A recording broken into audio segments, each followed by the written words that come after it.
When you walk into certain Montessori schools today, the first lesson may actually begin before anybody speaks. The polished wooden materials are actually arranged perfectly, and the classroom always look like an interior designer has recently just discovered child development. The brochure promises independence, concentration, and education at the child's pace. Then, when you get to the school fees part, and suddenly, even the parents need help concentrating on how much it costs for a Montessori school. For many families, Montessori has become a luxury word. It appears beside photographs of beautiful classrooms, imported materials, and carefully prepared meals, right? It can sound like an educational experience reserved for children whose parents can afford something ordinary schools cannot provide. But the method did not begin among wealthy children. It began with children the society had labeled deficient, confined inside institutions, or left largely unattended in one of Rome's poorest districts. So, how did an educational approach shaped among children at the margins become an expensive global school identity? To understand that transformation, let's meet Maria Montessori before the Montessori school existed. In the 1890s, Montessori was not training to become a conventional teacher. She was studying medicine at the University of Rome, entering a profession in which women were still treated as intruders. She qualified as a doctor in 1896 and began working in psychiatric medicine. See, that work brought her into contact with children placed in psychiatric institutions. The language used for such children at that time was cruel by modern standards. Children with intellectual or developmental disabilities were frequently described as defective, abnormal, or incapable. So many were treated as medical problems to be contained, not learners to be educated. So Montessori began to question what she was seeing. Some of these children appeared to have almost nothing to touch, nothing to manipulate or investigate. Their behavior was judged, but their environment was rarely questioned. So, a doctor decided that the children lacked intelligence, but Montessori wondered whether they also lacked meaningful experience. That distinction changed everything. She began studying the work of a French physician. His name is was actually John Marc Gaspard Itard, and his student Edward Seguin. Itard had worked with Victor, the so-called wild boy of Aveyron, while Seguin developed sensory and physical activities for children with intellectual disabilities. Their work suggested that development could be supported through carefully structured experiences. And Montessori translated and copied portions of their writings by hand, paying close attention to materials that trained touch, movement, sight, and discrimination. She was not creating a method from empty air. She was entering an existing conversation between medicine, psychology, and education, and then pushing it further. So, in 1900, Montessori became co-director of the um, Ortho French School in Rome. Did I pronounce it well? Orthophrenic, okay, in Rome, alongside Giuseppe Montesano. So the school trained teachers to work with children then described as having developmental disabilities. It also gave Montessori the opportunity to observe children closely and experiment with adapted materials. Instead of placing a teacher at the front to talk endlessly, the environment invited children to act. So they matched shapes, fitted objects into spaces, traced letters, and distinguished textures, weight, and dimensions. So see, the materials were designed to so that children could receive feedback from the activity itself.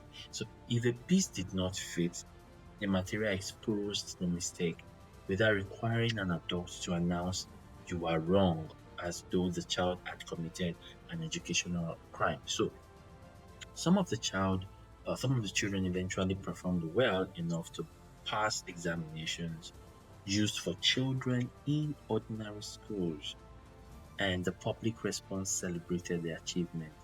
Montessori's response was more uncomfortable. So, if children the society had declared incapable could compete with children in conventional classrooms, then perhaps the real scandal was not that the institutionalized children had succeeded. Perhaps the scandal was that ordinary education had achieved so little with everybody else.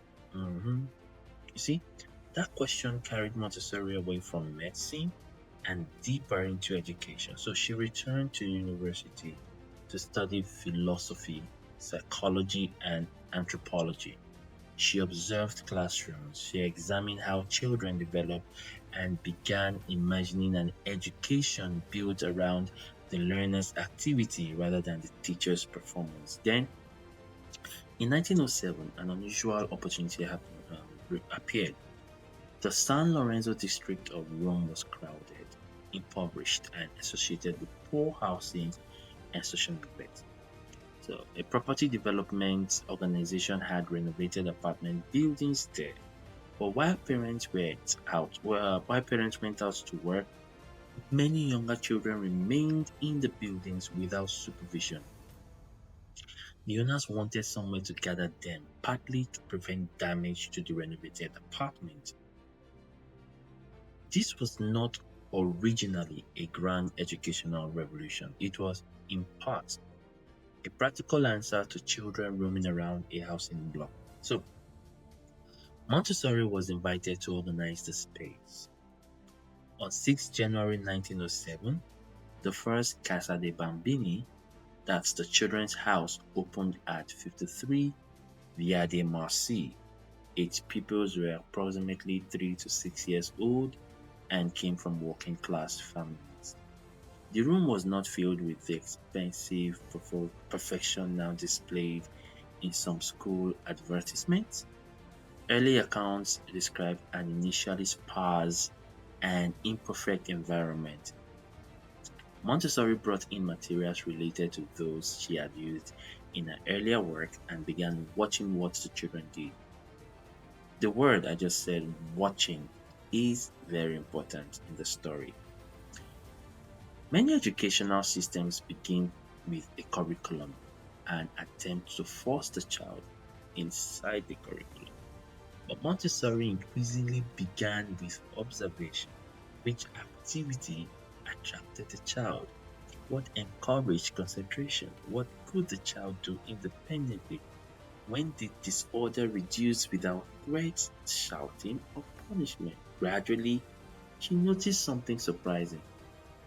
When children were given access to purposeful, appropriately sized activities, they often repeated them voluntarily. Okay, they carried chairs, they washed their hands, they fastened their buttons, they arranged objects and returned materials to their places. They became absorbed in tasks adults might have considered too ordinary to be educational. The teacher's role also changed. The adults prepared the environment, demonstrated activities, and then learned when to step back. This did not mean children were free to do absolutely anything, but Montessori's freedom existed within structure. The materials had purposes, the room had order. Independence was not abandonment, it was disciplined freedom. News of the children's house spread, visitors came to observe, and more schools opened, right? Montessori published her educational method in 1909 and began training teachers internationally. Within a few years, the approach had traveled through Europe, North America, and beyond. And this is where the story begins to turn. As Montessori entered new countries, it did not always enter through national public school system. It was frequently adopted by private educators, reformers, and families searching for an alternative to rigid conventional schooling. In the United States, enthusiasm rose dramatically during 1910s, yeah, declined after criticism and disagreement, and returned strongly in the mid 20th century. During that revival, private schools became major carriers of the method. Public Montessori programs also emerged, but the private school identity remained powerful. There were practical reasons for the cost. A fully prepared Montessori environment requires specialized materials, so teachers need distinctive training, mixed age classrooms, long uninterrupted work period, and carefully selected equipment can be difficult to fit inside conventional school structures. But practical cost is only part of the explanation. Montessori also became a market signal. The beautiful materials, the calm classrooms, and language of independence appealed strongly to educated middle class and wealthy parents. Schools discovered that the name could distinguish them in a crowded education market, and because Montessori was never universally protected as a single controlled school brand, institutions could use the word with very different levels of fidelity. One school might employ thoroughly trained teachers and follow the approach closely. Another might actually purchase wooden toys, paint the wall screen, and allow the brochure to perform the remaining miracle. The method became famous. Some of its original children disappeared from the marketing. That does not mean every Montessori school is wealthy, private, or inaccessible. Public Montessori schools still exist. The approach has also been used in undeserved communities, refugee settings, and other marginalized populations. Even within the Montessori movement, organizations continue to confront questions of access, race, disability, and economic exclusion. The historical contradiction, however, remains. An approach developed through work with institutionalized children and tested among working class families is now often presented as a premium educational upgrade. And perhaps that tells us something larger about education. When society discovers an approach that gives children dignity, independence, time, and carefully prepared learning conditions, we frequently package those conditions as luxury instead of asking why every child does not receive them. The real Montessori question is therefore not whether every school can afford a complete collection of imported materials. The better question is this: can classrooms respect children's independence? Can teachers observe before labeling? Can furniture, routines, and activities be designed around the learner?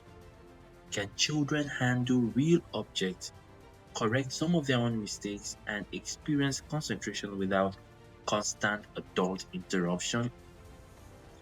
These principles do not belong exclusively to expensive schools. They belong to the children from whom the method first learned them. So, the next time you see the word Montessori printed across an elegant school gate, remember San Lorenzo, remember the psychiatric institutions, remember the children adults had already judged before anyone seriously investigated what they could become. Maria Montessori did not begin by asking how to create an exclusive school identity. She began with a far more dangerous question. What if the children's society has rejected are not the problem? What if the environment we created for them is the problem? And perhaps the final irony is that more than a century later, many families must now become wealthy to purchase an educational idea first revealed by children who had almost nothing. And that is the wow. So, if you enjoyed the story, I need you to click the subscribe button, follow, share this, and don't forget this is Who Taught Education This. And we look at maybe phrases, educators that have been misunderstood or misconstrued. So don't forget to like, don't forget to comment. And if you also have any educational belief that you feel they have been distorted by history or the generation before us, don't forget to write in the comment section and we will investigate together. Until I come your way. See ya.